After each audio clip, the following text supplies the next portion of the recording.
gonna focus? There we go. Should probably get rid of the straps though.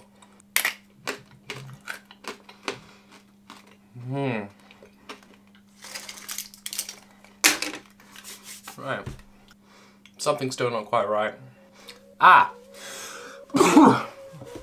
That's better.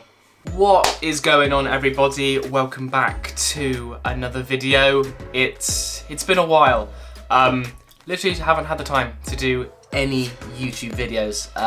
Just busy year. But you know, it's nearing up to Christmas now. Mariah Carey is thawing as we speak, and I thought I would make this video to just try and ease myself back into it, because I mean, this light right here, it's been set up in my room for ages now, just to try and give me that confidence to give YouTube a go again. So hopefully this is the start of many videos, but I can't promise you anything.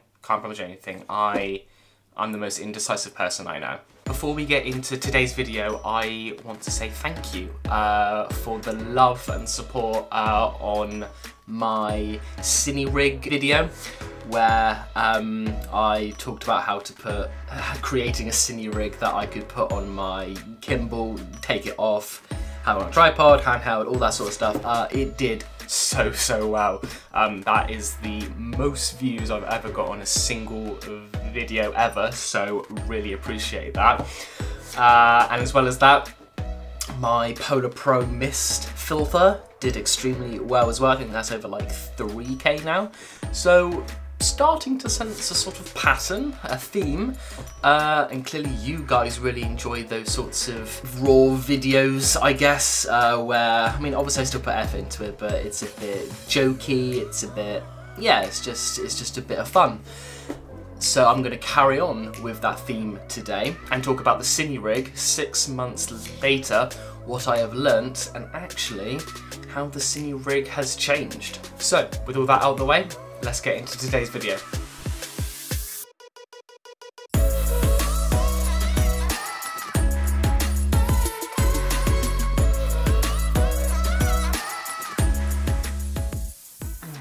So if we go back to the cine rig video that I put out, give or take 6 months ago, this is the rig that we were looking at. So this is what I've been using for a very long time now, and it did a really good job. I was able to attach a handle to the top of this with the help of the Hato rail right there, and put the monitor that I'm using right now on top of here. I was able to add a handle right there.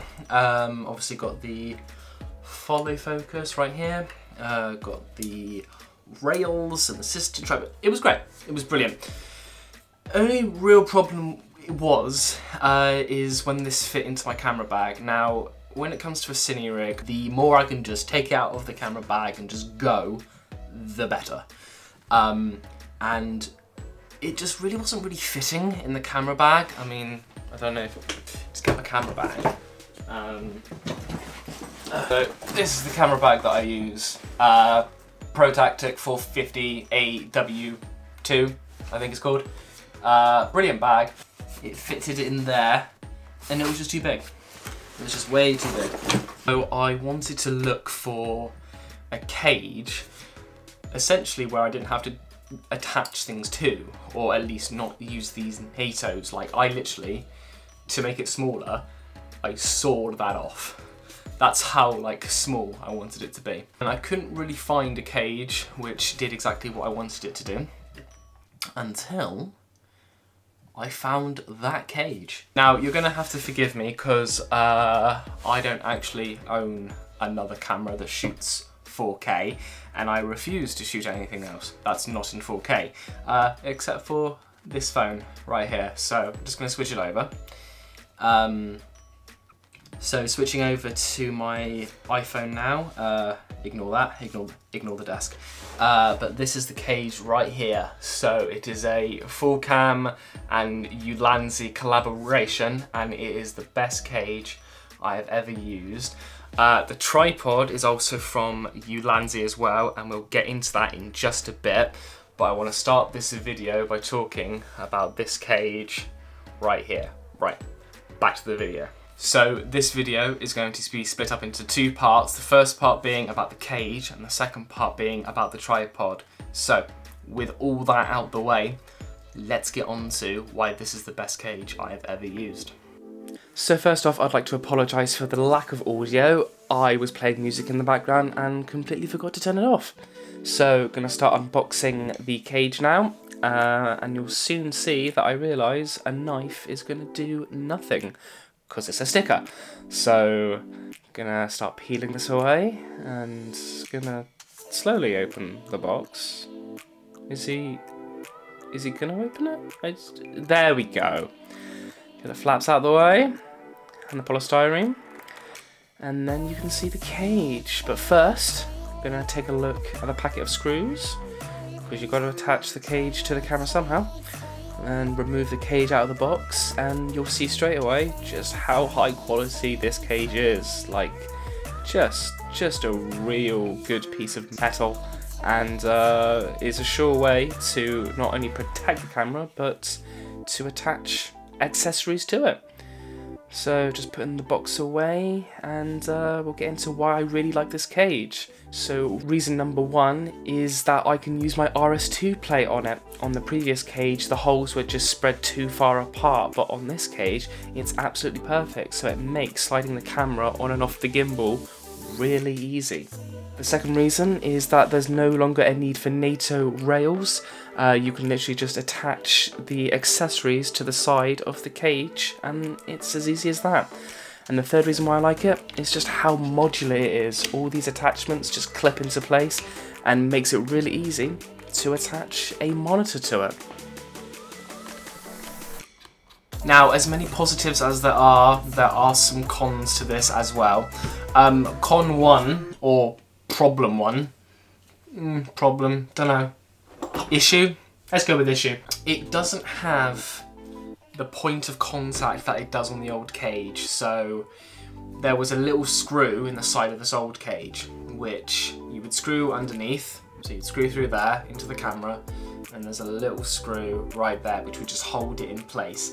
Now, on the ULANZI cage, there is a lot of rubber, like, feet pads underneath to keep it from moving, and it does a really good job. But that screw right in there was just that extra, like, security, and I really liked that on this cage. But everything else in this cage was a problem, which the new cage fixes, so it's not the biggest deal in the world. The second issue is that there's not a whole lot of mounting points on the cage. Again, there was so, like, look at all those holes. Look at all the holes. There was so many on this cage, and there's enough on the new cage. It would have been nice to have a little bit more just so I can put stuff elsewhere, but again, it's doing a pretty good job. And the third issue, and again, not really an issue, is just that it's straight out of the box. It's really hard to, like, slide the attachments on and off. It can be a bit stiff.